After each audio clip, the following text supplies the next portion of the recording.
ഓം നമോ ഭഗവതേ വാസുദേവായ. ഹരിമുരളി 20 എല്ലാവർക്കും സ്വാഗതം. നാരായണായ നമ നാരായണായ നമ നാരായണായ നമ നാരായണ നാരായണായ നമ നാരായണായ നമ നാരായണായ നമ നാരായണ. ഇന്ന് നമുക്ക് പുതിയൊരു ദശകം പഠിക്കാം. ശ്രീമന്നാരായണീയം ദശകം 70 സുദർശന ശാപമോക്ഷവും ശംഖചൂഡവധവും അരിഷ്ടവധവും. പതിവ് പോലെ നമ്മൾക്ക് ഇതിൻ്റെ കഥ ചുരുക്കമായി ഒന്ന് നോക്കാം. ഈ ദശകത്തിൽ ഭട്ടതിരിപ്പാട് വർണ്ണിക്കുന്നത് സുദർശനൻ എന്നു പേരായ ഒരു ഗന്ധർവന് ശാപമോക്ഷം കൊടുക്കുന്നതിനെക്കുറിച്ചും അരിഷ്ടവധവും ശംഖചൂഡവധവുമാണ്. സന്തോഷം കൊണ്ട് മതിമറന്നു പോകത്തക്ക രീതിയിൽ ഗോപസ്ത്രീകളെ രമിപ്പിച്ചതിന് ശേഷം ഭഗവാൻ ലീലകൾ അവസാനിപ്പിച്ച് അംബികാവനത്തിലുള്ള ശിവക്ഷേത്രത്തിലെത്തി കുളിച്ച് പാർവതി പരമേശ്വരന്മാരെ വന്ദിച്ച് രാത്രിയിൽ അവിടെ നടന്ന ഉത്സവത്തിൽ പങ്കെടുത്ത് സുഖമായി കിടന്നുറങ്ങി. അപ്പോൾ അതിഭയങ്കരനായ ഒരു സർപ്പം നന്ദഗോപരെ വിഴുങ്ങി. നന്ദനെ പാമ്പ് വിഴുങ്ങിയപ്പോൾ ഗോപന്മാർ തീക്കൊള്ളി കൊണ്ടതിനെ പ്രഹരിച്ചു.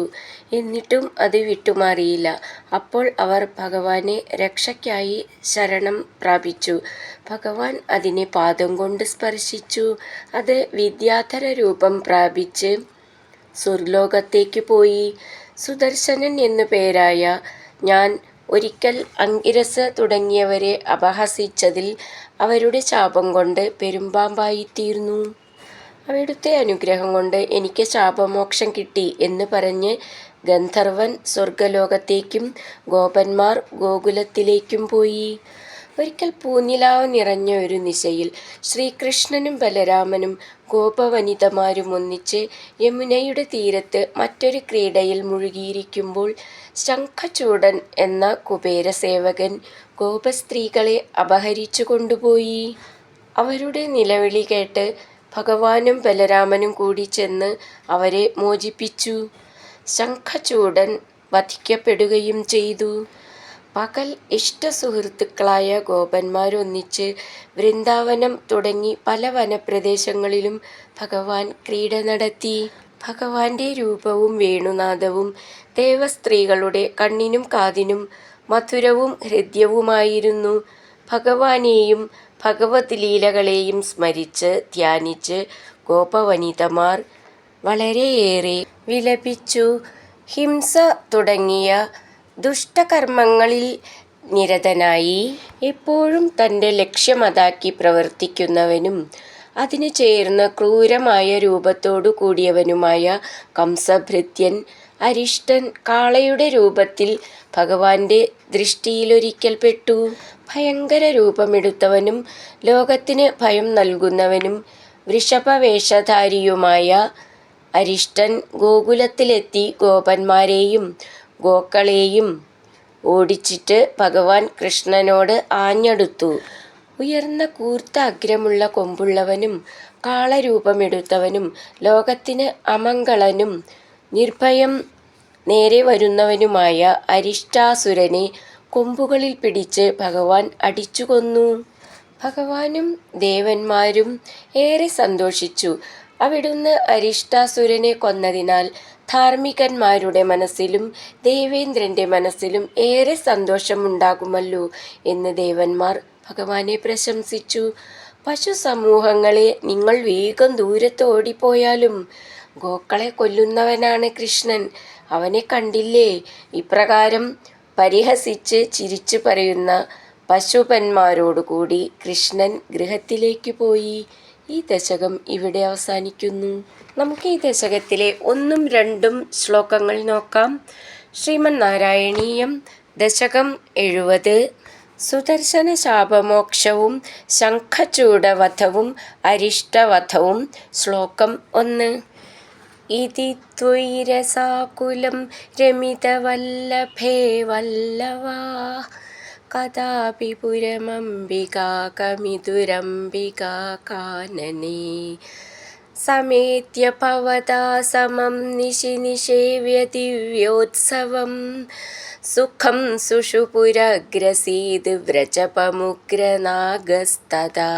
നമുക്ക് ഈ ശ്ലോകത്തിലെ വാക്കുകൾ പിരിച്ചിട്ട് അർത്ഥം നോക്കാം.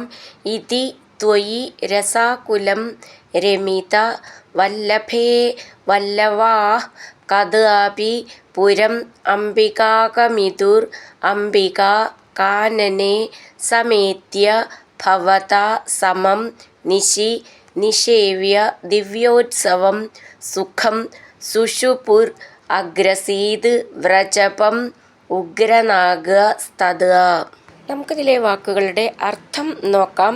ഇതി ഇപ്രകാരം, ത്വയി അങ്ങ്, രസാകുലം സന്തോഷം കൊണ്ട് പരവശമാകത്തക്കവണ്ണം, രമിതവല്ലഭേ രമിപ്പിക്കപ്പെട്ട പ്രേമഭാജനങ്ങളോടു കൂടിയവനായിരിക്കുമ്പോൾ, പിന്നീട് കഥാപി ഒരിക്കൽ, വല്ലവ ഗോപന്മാർ, അംബികാകമിതു ശിവന്റെ പുരം ക്ഷേത്രത്തെ, അംബികാകാനനെ അംബികാവനത്തിൽ, ഭവതാ സമം അങ്ങയോടുകൂടി, സമേത്യ പ്രാപിച്ചിട്ട്, നിശി രാത്രിയിൽ, ദിവ്യോത്സവം ശിവന്റെ ദിവ്യമായ ഉത്സവത്തെ, നിഷേവ്യ സേവിച്ചിട്ട്, സുഖം സുഖമാകും വണ്ണം, സുഷുപു ഉറങ്ങി, തഥാ അപ്പോൾ, ഉഗ്രനാഗ ഭയങ്കര സർപ്പം, വ്രജപം ഗോപനായകനായ നന്ദനെ, അഗ്രസീത് പിടികൂടി. നമുക്കിതിലെ അക്ഷരങ്ങളൊന്ന് നോക്കാം.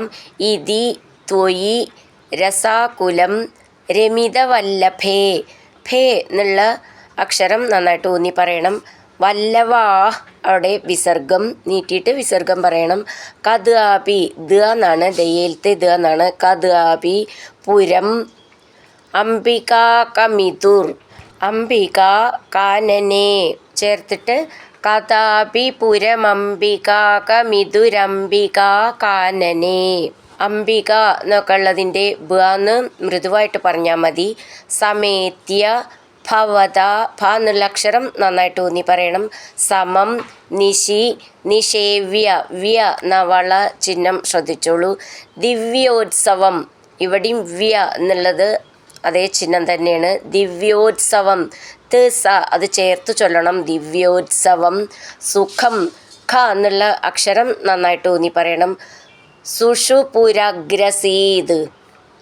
വ്രജപം ഉഗ്രനാഗസ്തദ ചേർത്ത് ചൊല്ലുമ്പോൾ വ്രജപമുഗ്രനാഗസ്തദ എന്ന് വരും. നാഗ ഗ എന്നാണ്, ശ്രദ്ധിച്ചോളൂ. അതേപോലെ വ്ര എന്നാണ്, വൃ നായിപ്പ് വരുത്. വ്ര വ്രജപം അതാണ് ആ വാക്ക്. ഇതി ത്വയി രസാകുലം രമിതവല്ലഭേ വല്ലവാ കഥാപി പുരമംബികാകമിതുരംബികാ കാനനെ സമേത്യ ഭവതാ സമം നിശി നിഷേവ്യ ദിവ്യോത്സവം സുഖം സുഷുപുരഗ്രസീത് വ്രജപമുഗ്രനാഗസ്തദാ. അടുത്തത് രണ്ടാമത്തെ ശ്ലോകം. സമുന്മുഖമഥോൽമുഖൈരഭിഹതേപി തസ്മിൻ ബലാദമുഞ്ജതി ഭവത്പദേന്യപതി പാഹി പാഹീതി തൈഃ തദാ ഖലു പദാ ഭവാൻ സമുപഗമ്യ പസ്പർശതം ബഭൗ സ ച നിജാം തനും സമുപസാദ്യ വൈദ്യാധരീം. നമുക്ക് ഈ ശ്ലോകത്തിലെ വാക്കുകൾ പിരിച്ചിട്ട് അർത്ഥം നോക്കാം.